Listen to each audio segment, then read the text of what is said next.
Hello guys, कैसे हो आप लोग। आई होप आप लोग सब बढ़िया होंगे। तो अब हम न्यूट्रिशन स्टार्ट कर रहे हैं। ठीक है, ऐसा नहीं है पहले पढ़ा नहीं न्यूट्रिशन। जो विटामिन हम पढ़ रहे थे वो भी न्यूट्रिशन के अंदर आते हैं, मिनरल्स हम पढ़ेंगे वो भी इसके अंदर ही आते हैं आपके। बट हम न्यूट्रिशन एक हेडिंग बना के कुछ 4-5 टॉपिक पढ़ेंगे इसके अंदर। जैसे कि हम पढ़ेंगे इसके अंदर, आज पढ़ेंगे बेसल मेटाबॉलिक रेट, है ना। फिर हम पढ़ेंगे इसके बाद स्पेसिफिक डायनेमिक एक्शन क्या होता है। फिर हम पढ़ेंगे प्रोटीन एनर्जी माल न्यूट्रिशन क्या होता है ना। उसके अंदर मेरेस्मस हम पढ़ेंगे, है ना। तो वो कुछ केसेस देखेंगे। ठीक है, तो वो कुछ टॉपिक हम न्यूट्रिशन के अंदर हम बोल देते हैं। अदरवाइज विटामिन भी आपका न्यूट्रिशन के अंदर आएगा, आपका मिनरल्स भी इसके अंदर आते हैं। ठीक है, तो हम स्टार्ट कर रहे हैं। गिनती के 4-5 टॉपिक होंगे, आराम से देखना। ज़्यादा बड़ा कुछ इसमें कोई हाई फाई रॉकेट साइंस नहीं लगेगी, एकदम सिंपल डेफिनेशन होगी, समझ में आ जाएगी। और कुछ फैक्टर्स होंगे, कुछ वैल्यूज़ होंगी, बस कुछ कॉन्सेप्ट होगा। ठीक, कुछ इसका एप्लीकेशन होगा, बस इससे ज़्यादा कुछ नहीं होगा चैप्टर में, इस टॉपिक में। तो जो अब स्टार्ट करते हैं, तो मैं क्या बोल रहा हूँ आपसे कि जैसा जो हमने कोई भी एनर्जी ली, ठीक है, कुछ भी हम खाना खा रहे हैं तो हमारी बॉडी कहीं ना कहीं उसको किस वे में उसका इस्तेमाल कर रही है। ठीक है, तो उसके 3 रास्ते होते हैं इस्तेमाल करने के। मतलब बॉडी जो है मेरा, जो मैं खाना खाया, जैसे मैंने खाना उठाया खाया, उसका इस्तेमाल करने के 3 रास्ते हो सकते हैं। पहला हम देखते हैं क्या, स्पेसिफिक डायनेमिक एक्शन। कि मान लो मैंने कोई प्रोटीन खाया, है ना, तो उस प्रोटीन को खाने को जब मैं पचा रहा हूँ, एब्जॉर्ब कर रहा हूँ, स्टोर कर रहा हूँ, कुछ मेटाबोलाइज कर रहा हूँ, है ना, मेरी बॉडी उसको खाने को पचा रही होगी। स्टमक के अंदर कुछ एंजाइम निकल रहे हैं, HCl निकल रहा है, मतलब बहुत कुछ हो रहा है। मतलब उस खाने को पचाने में जो एनर्जी लग रही है, तो वो क्या होती है, स्पेसिफिक डायनेमिक एक्शन। ठीक है, कुछ एनर्जी कहाँ खर्च होती है, उसे बोलते हैं बेसल मेटाबॉलिक रेट, जो हम आज पढ़ेंगे। कि खाना पूरा बॉडी के अंदर आ चुका है, ठीक है, मतलब किस फेज की बात करूंगा मैं, पोस्ट एब्जॉर्प्टिव फेज। कि अब मैं खाना नहीं खा रहा हूँ, खाना का डाइजेशन एब्जॉर्प्शन पूरा हो चुका है ना, आपको खाना नया नहीं आ रहा है कुछ। उस टाइम पे मेरी बॉडी में हार्ट बीट, है ना, आप बोल सकते हैं ब्रीथिंग रेट, रेस्पिरेशन, है ना, आप कुछ भी ब्रेन की एक्टिविटीज़, कोई भी बॉडी के अंदर कुछ भी एक्टिविटी हो रही है, वहाँ पे कुछ एनर्जी खर्च हो रही होगी ना, जब मैं आराम से बैठा हूँ। ठीक है, उसे हम बोलेंगे बेसल मेटाबॉलिक रेट। और कुछ एनर्जी आपकी कहाँ खत्म होती है, फिजिकल एक्टिविटी में। ठीक है, तो अभी हम इतना, ठीक है, मैंने मोटा मोटा बता दिया आपको। अदरवाइज आज की जो मेन क्लास है वो है बेसल मेटाबॉलिक रेट। जब हम पढ़ लेंगे स्पेसिफिक डायनेमिक एक्शन, तो एक बार फिर से बात कर लेंगे जो मैंने अभी पिछले 1 मिनट में करी। ठीक है, सबको कंपेयर कर लेंगे। तो बेसल मेटाबॉलिक रेट क्या बोलता है कि यार वो एनर्जी का वो खर्चा है, ये वो एक्सपेंडिचर है, वो आपकी बॉडी करती है आपके फिजियोलॉजिकल फंक्शन को बनाए रखने के लिए। मतलब आपके रेस्पिरेशन, आपकी हार्ट बीट, आपका ब्रेन फंक्शन, आपका जो भी बॉडी में फंक्शंस हो रहे हैं, है ना, कोई भी चीज़ मेटाबोलाइज टाइप से कुछ भी बॉडी के अंदर फंक्शन हो रहे हैं, उसको वो चीज़ बनी रहे, है ना, ट्रांसपोर्ट हो सके मेम्ब्रेन के उधर उधर, जो क्या नाम है, किडनी होता है, उसमें रीअब्जॉर्प्शन होता है, वो बना रहे। मतलब जहाँ पे भी खर्चा हो रहा हो बॉडी के अंदर, है ना, फिजियोलॉजिकल फंक्शन को बनाए रखने के लिए। ठीक है, तो वो क्या है, मेरा बेसल मेटाबॉलिक रेट। ठीक है, अब डेफिनेशन की बात करें तो आप सिंपल बोलोगे क्या, कि एक व्यक्ति आराम से बैठा हुआ है ना, फिजिकल एंड मेंटल रेस्ट पर है, कोई भागा दौड़ी नहीं कर रहा है। बिकॉज आप उस टाइम अगर भाग रहे हो, दौड़ रहे हो, तो फिजिकल एक्टिविटी में एनर्जी खर्च वाला भी इसमें आ जाएगा, है ना। तो इंसान को हमें सिंपल बिठाना है, कंप्लीट फिजिकल, कोई फिजिकल एंड मेंटल रेस्ट, आराम से बिठाओ उसको। और कैसा होना चाहिए वो, पोस्ट एब्जॉर्प्टिव फेज, यानी कि वो खाना वाना नहीं खाना चाहिए। मतलब उसको खाए हुए खाने करीब करीब 5-6 घंटे हो चुके होने चाहिए कम से कम। यानी कि समझो ऐसा, अगर मैं बेस्ट टाइम निकालूं तो मॉर्निंग में सुबह सुबह उठा इंसान, है ना, तो उस टाइम पे उसकी बॉडी के अंदर क्या होगा, बेसल मेटाबॉलिक रेट से एनर्जी खत्म हो रही होगी, क्योंकि उस टाइम पे वो उठा है, रात में कुछ खाया नहीं होगा, है ना। तो एक SDA होता है ना, स्पेसिफिक डायनेमिक एक्शन, अभी पढ़ाया नहीं है, पढ़ाऊंगा, तो वो 0 होगा उस टाइम पे। और आपके फिजिकल एक्टिविटीज़ भी नहीं होंगी सुबह के टाइम पे, आराम से बैठा है इंसान। तो अगर मैं बोलूँ बेसल मेटाबॉलिक रेट मुझे मेज़र करना है किसी इंसान, तो morning is the best time. ठीक है, चलो बात करेंगे, डेफिनेशन की बात करते हैं फिर से यार। Amount of energy required by an individual in awake state at a complete physical and mental rest in post absorptive phase. कि मेरी बॉडी कितना एनर्जी खर्च कर रही है हमारी पूरे फिजिकल और मेंटल रेस्ट पे, ठीक है ना, कब, पोस्ट एब्जॉर्प्टिव फेज में, जब मैं खाना नहीं खा रहा हूँ। ठीक है, कोई एब्जॉर्प्शन नहीं हो रहा है, कोई डाइजेशन नहीं हो रहा है। ठीक है, तो नॉर्मल वैल्यू क्या होती है यार, हेल्थी मील में 35 से 35-38 kilo calorie square meter per hour. ठीक है। अब पूरे दिन की निकाल लेंगे, मल्टीप्लाई कितना करोगे 24, एक दिन का निकल आएगा, है ना वो, ठीक है। ठीक है, और फिर क्या बोलते हैं हेल्थी फीमेल इतना। तो आप देख रहे हो यार, अगर मैं सिंपल बोलूँ कौन कौन से फैक्टर बीएमआर को इन्फ्लुएंस करते हैं, तो आप इन दो वैल्यू से ही कुछ कुछ बता दोगे। जैसे कि क्या, एक तो सरफेस एरिया में फ़र्क पड़ता है ना, और एक जेंडर पे फ़र्क पड़ रहा है। देखो जेंडर बताओ, मेल का है फीमेल का, आप बोलोगे मेल का, तो कहीं ना कहीं जेंडर पे फ़र्क पड़ रहा है ना। आपके जो बॉडी का जो क्या बोल सकते हैं सरफेस एरिया, उस पर फ़र्क पड़ रहा है। तो अब हम देखेंगे फैक्टर अफेक्टिंग बीएमआर। ठीक है, चलो तो सरफेस एरिया के हिसाब से देखें, जिसका ज़्यादा सरफेस एरिया होगा बॉडी को उतना ही खर्चा करना पड़ेगा, बॉडी का उतना ही बीएमआर होगा, बेसल मेटाबॉलिक रेट होगा, है ना। चलो, और हम जेंडर और सेक्स की बात करें तो मेल का हायर साइड रहता है, बिकॉज आप देखोगे यार मेल के अंदर कहीं ना कहीं ज़्यादा एनर्जी की नीड होती है ना, हार्ट रेट ज़्यादा होता है ना, फिजिकल वर्क ज़्यादा होता है, तो मेल के अंदर बीएमआर थोड़ा ज़्यादा मिलता है एज़ कम्पेयर टू फीमेल। ठीक है, और हार्मोन का कुछ फैक्टर भी होता है, ठीक है ना। अब मैं बात करूँ एज की, तो जैसे एज बढ़ती है बीएमआर कम हो जाता है, तो बच्चों के अंदर बीएमआर ज़्यादा मिलेगा। बच्चे जो होंगे पतले मिलेंगे थोड़ा ज़्यादातर, और बड़े लोग पर मोटे मिलेंगे। अरे बताऊँगा कैसे। तो मैं क्या बोल रहा हूँ आप लोगों से, तो as a age advances BMR क्या होता है, डिक्रीजेज बाय 2% हर 10 साल में। 10 साल इंसान की लाइफ बढ़ी, डिकेड हुआ, तो उसका बीएमआर 10 साल के कंपैरिजन में 2% कम मिलेगा हमको। ठीक है, फिजिकल एक्टिविटी यार, कि एथलेटिक के अंदर बीएमआर थोड़ा ज़्यादा मिलेगा, बिकॉज एनर्जी रिक्वायरमेंट ज़्यादा है ना, एनर्जी रिक्वायरमेंट ज़्यादा है थोड़ा। ठीक है, एज़ कम्पेयर टू जो इंसान कुछ नहीं कर रहा। ठीक है, अब हार्मोनल स्टेटस, ये बहुत इंपॉर्टेंट, समझो मेरी बात। जो बीएमआर है, बेसल मेटाबॉलिक रेट है, इसे कंट्रोल करने वाला कुछ हार्मोन होता है, मुझे बोलते हैं थायराइड के हार्मोन। सुना है हमने T3 T4, है ना, T3 T4।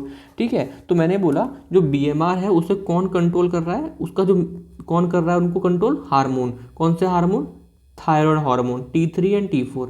ठीक है, अब मैंने बोला कि क्या हो गया, हाइपर थायरॉयडिज्म हो गया, यानी कि T3 एंड T4 का क्या हो गया, लेवल इंक्रीज हो गया। ठीक है, इंक्रीज हो गया, लेवल इंक्रीज हो गया, यानी कि बीएमआर ही बढ़ जाएगा, क्योंकि यही तो हार्मोन उनको इन्फ्लुएंस कर रहे थे। तो बीएमआर बढ़ गया, है ना, बीएमआर बढ़ गया, मतलब उसका क्या हो रहा है कि बहुत ज़्यादा बॉडी के अंदर एनर्जी खर्च हो रही है इस तरीके से, है ना, तो वो इंसान पतला हो जाएगा। तो हाइपरथायरॉयडिज्म में वो इंसान पतला हो जाएगा। अब हाइपो में समझो, हाइपो में क्या हुआ, ये T3 T4 का लेवल क्या हो रहा है, बहुत कम हो गया, है ना, हाइपोथायरॉयडिज्म। तो बीएमआर भी क्या हो जाएगा, कम हो जाएगा, यानी कि अंदर बॉडी के अंदर हर चीज़ धीरे धीरे हो रही है, रिएक्शन में एनर्जी खर्च हो ही नहीं रही है, तो इंसान का वेट गेन हो जाता है। तो आप समझ में आ रहा है हार्मोन से, मतलब कि हम ऐसे देखा होगा, सुना होगा ना यार, इसे थायराइड हो गया तो कोई पतला हो गया, इसे थायराइड हो गया तो कोई मोटा हो गया, है ना, मोटा वाला थायराइड हुआ है, पतला वाला थायराइड हुआ है, सुना होगा ना। ये सब क्यों हो पा रहा है, बिकॉज थायराइड का मेन इंपॉर्टेंट रोल किस में है, बेसल मेटाबॉलिक रेट को कंट्रोल करता है। बेसल मेटाबॉलिक रेट ज़्यादा होगा तो इंसान पतला हो जाएगा, है ना, क्योंकि यंग जो बच्चे होते हैं उनका बीएमआर ज़्यादा होता है ना, बीएमआर ज़्यादा होता है, इसलिए बच्चे वो पतले होते हैं। बट एज ये एज प्रोग्रेसेस, है ना, एकदम से मोटे हो जाते हैं 30-40 साल की उम्र में इंसान, क्यों, क्योंकि बीएमआर कम हो जाता है उस एज में। ठीक है, चलो ये हो गया।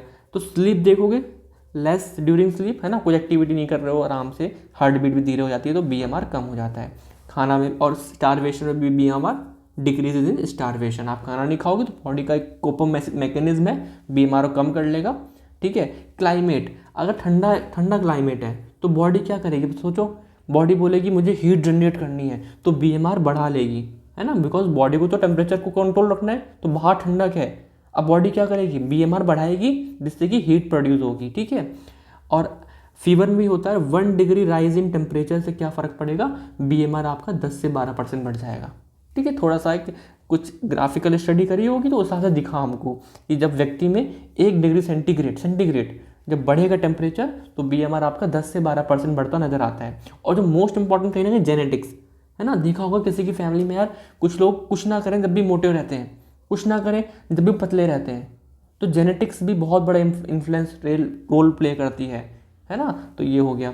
अब मैं बोलता हूँ मेजरमेंट कैसे करेंगे, तो मेजरमेंट करने से पहले मुझे उस इंसान को क्या करना है, रिलैक्स करना है, भाई शांत रहो, भाई तुम कंफर्टेबली सीटेड हो, आराम से रहो, ठीक है, एकदम कूल। क्यों, क्योंकि उसकी अगर फिजिकल एक्टिविटी रहेंगी ना यार, मेंटली रिलैक्स नहीं रहेगा, वो कंफर्टेबली सीटेड। तो यार जो एनर्जी हम खर्चा निकालेंगे उसमें फिजिकल एक्टिविटी वाला खर्चा आ जाएगा, बट हम फिजिकल एक्टिविटी वाले खर्चे को बेसल मेटाबॉलिक रेट में नहीं नापते हैं, है ना।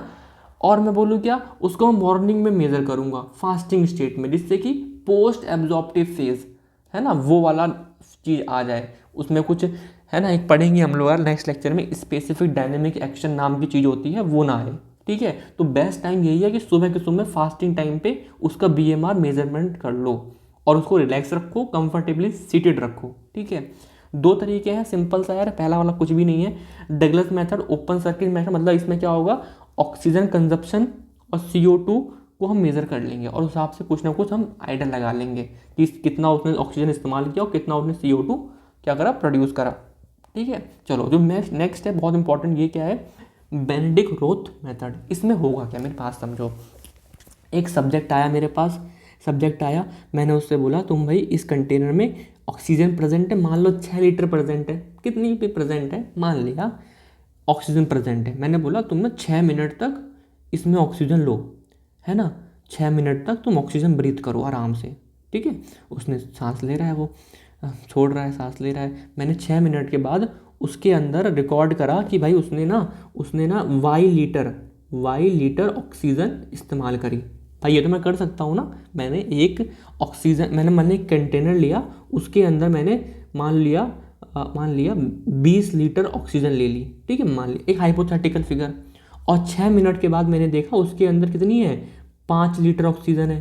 तो 6 मिनट में उसने कितनी ऑक्सीजन इस्तेमाल करी, आप बोलोगे 15 लीटर ऑक्सीजन इस्तेमाल करी, ये तो निकाल सकते हो ना, ठीक है। और मुझे एक चीज़ पता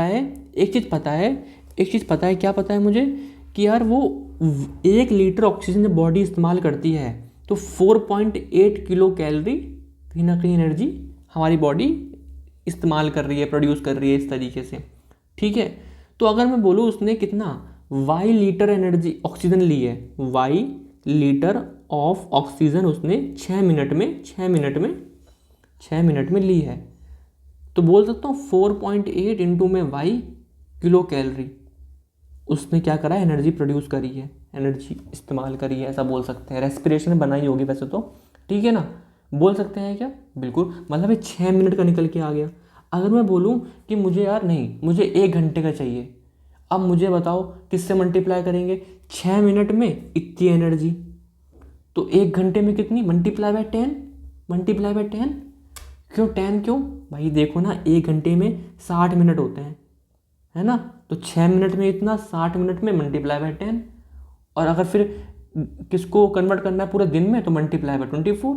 ये तो कन्वर्जन रेट है, इस पर थोड़ा ध्यान देना है हमको सिंपल देखना है, हमने मेज़र कैसे किया, हमें इतना पता था कि यार 1 litre of oxygen 4.8 kilo calorie, ये क्या होता है ना, ऑक्सीजन की कैलोरीफिक वैल्यू है, ठीक है, ये क्या इतनी एनर्जी प्रोड्यूस कर रहा है।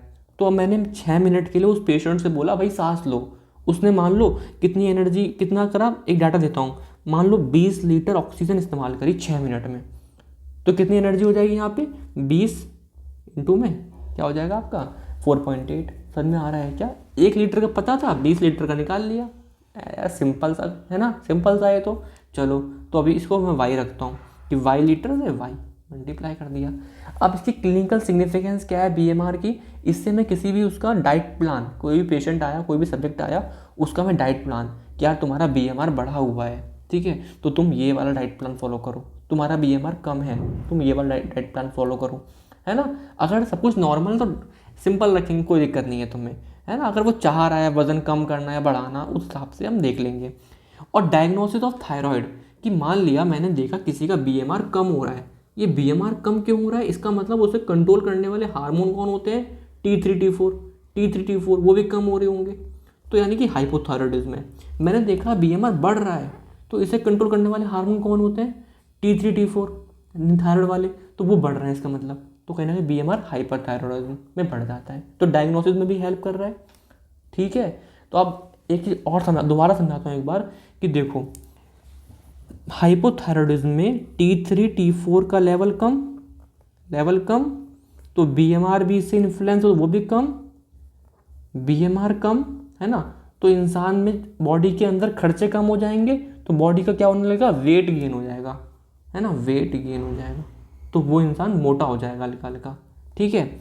और T3 T4 अगर बढ़ गया लेवल तो क्या हो जाएगा, BMR आपका बढ़ जाएगा, बॉडी के अंदर खर्चे बढ़ जाएंगे, तो वो इंसान वेट लॉस करना शुरू हो जाएगा, पतला होना शुरू हो जाएगा, ठीक है। समझ में आ रहा है क्या?